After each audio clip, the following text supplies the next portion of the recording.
atores que são responsáveis por este ensino, por esta modelagem, por essa perspectiva, porque quando a gente pensa em educação à distância e metodologias ativas, toda a escola tem que estar pensando junto, estar envolvido, o projeto pedagógico da escola tem que estar nesse caminho.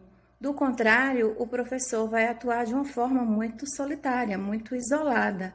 Então, é um trabalho que requer também que você tenha apoio da coordenação pedagógica, da equipe pedagógica da escola, porque nem tudo sabemos e temos nossos medos, nossas fragilidades, mas temos também que ter esta visão de responsabilidade frente aos desafios que temos, porque podemos ter sim frustrações em relação à aplicação da metodologia ativa, porque isso é normal. Muitos dos alunos que atuamos no ensino profissional estão acostumados com o ensino mais tradicional, né? E romper isso requer quebra de paradigmas. E nós precisamos fazer isso de uma forma coletiva, cooperativa, com apoio de todos da escola. Então, isso também eu preciso ter em mente quando eu elejo certas metodologias. Eu preciso ter em mente a minha estratégia para desenvolver as competências, as habilidades, os objetivos de aprendizagens, e aí eu posso pensar melhor em qual metodologia eu vou selecionar, utilizar para desenvolver a minha estratégia em relação à intencionalidade ali educativa, o que o currículo tem para desenvolver em relação àquele grupo, àquela pessoa, ainda considerando também as especificidades e o perfil dos indivíduos, os estilos de aprendizagens. Então, todas essas possibilidades de trabalhar ativamente como aluno depende da minha estratégia, do que eu quero alcançar em termos de objetivos de aprendizagens. E por falar em ferramentas digitais, o que podemos chamar de ferramentas digitais? Bom, as ferramentas digitais são desde os equipamentos, como smartphones, tablets, notebooks, aplicativos, softwares, portais, sites, plataformas, tudo aquilo que serve, que está sendo usado hoje em dia para socializar conhecimento, realizar trabalho, promover comunicação, interação, colaboração, um trabalho mais engajado, um trabalho mais construído coletivamente ou individualmente. São todas essas ferramentas tecnológicas que utilizamos, seja para um uso mais pessoal e seja para um uso mais profissional ou educacional. No nosso contexto aqui, vamos falar das ferramentas digitais para a educação.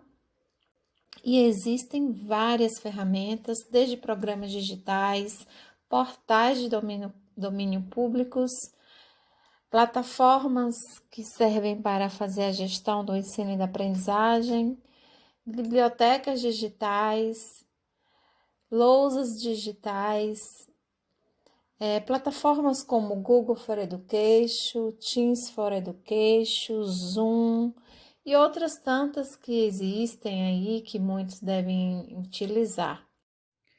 Dentre as plataformas de gerenciamento do ensino e da aprendizagem, eu destaco aqui estas três que eu considero, pelo menos na minha prática, muito importante para que a equipe e os formadores consigam fazer uma gerência do ensino e da aprendizagem, integrando inclusive outras ferramentas, outras plataformas, como por exemplo no caso do Moodle, você pode desenvolver um curso com atividades síncronas e assíncronas e integrar aqui o uso também do Zoom ou o uso do Teams com a ferramenta de comunicação de conferência para os momentos de aulas, de encontros que você pode fazer no sentido de fazer uma maior conexão com o aluno, trocar experiências, fazer a síntese de algum processo ali educativo.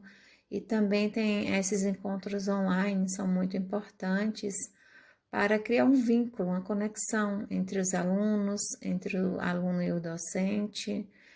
E isso é muito importante para a gente conseguir fazer esse processo educativo no sentido que viabilize mais uma construção ativa, espaços de colaboração, de criação, de reflexão, de debate.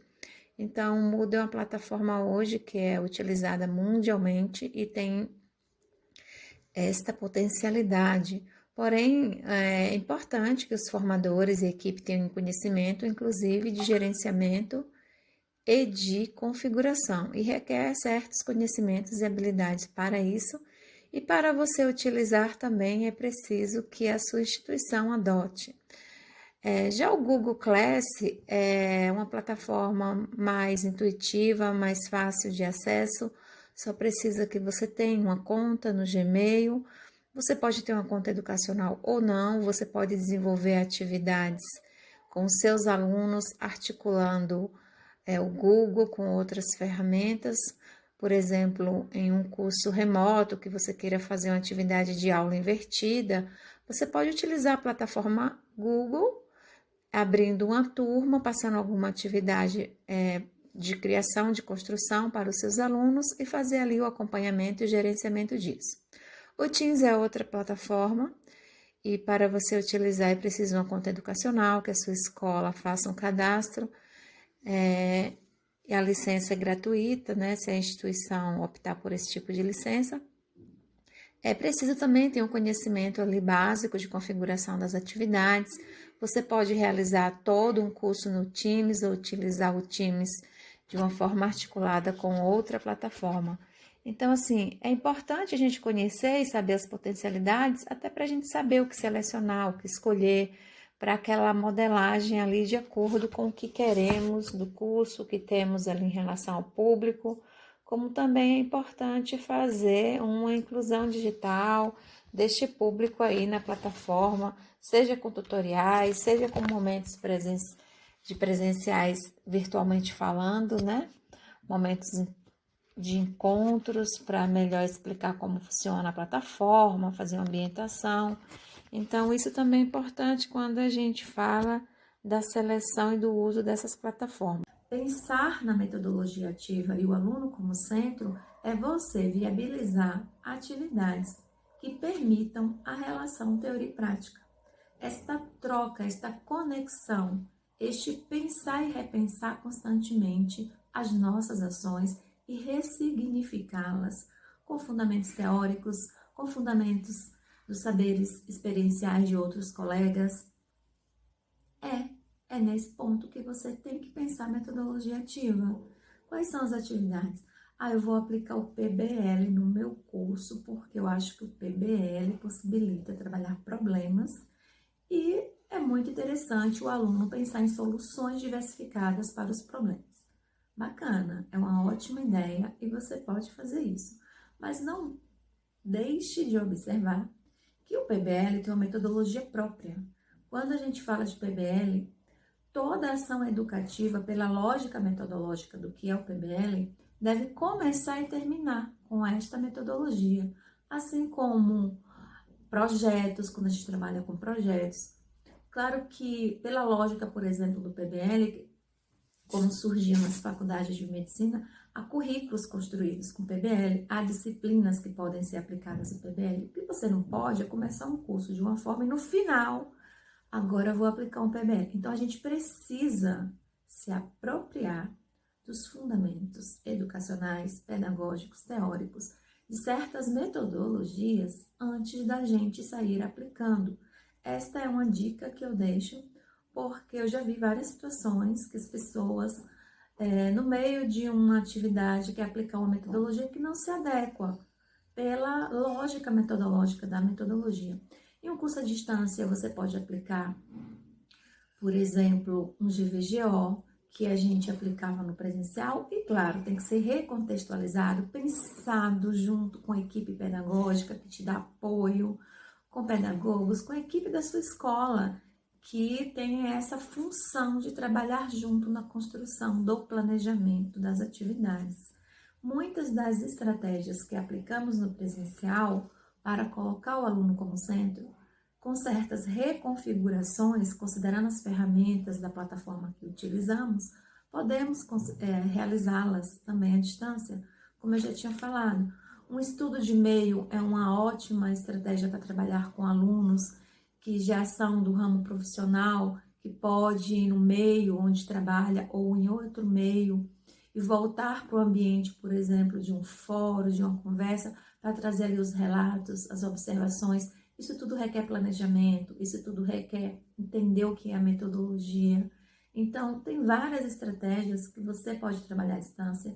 Quando você trabalha em fórum e você realmente trabalha bem a orientação do fórum, o fórum pode ser uma metodologia ativa muito profícua para viabilizar essa discussão, esse movimento do pensar e do agir embasado por uma teoria, por exemplo, por uma experiência, e é muito rico isso. Então, tem várias possibilidades de utilizarmos essas metodologias que apresentamos, mas o mais importante é você pensar no que você que vai aplicar tais metodologias tem de segurança, de conhecimento para, além de realizá-las e promover essa mediação, da troca, da construção, também orientar o aluno, a aluna, na realização da atividade. Muitas vezes o que a gente percebe é que o docente, o tutor, a tutora conhece uma ferramenta, uma estratégia que experimentou como aluno, ou então aprendeu e já quer aplicar. Mas muitas vezes não domina direito. Então, claro que você não vai deixar de aplicar. Porém, é muito importante que você saiba aplicar aquela estratégia, utilizar aquela metodologia, entenda os fundamentos e possa orientar o seu aluno, a sua aluna, para aquilo não se tornar uma frustração.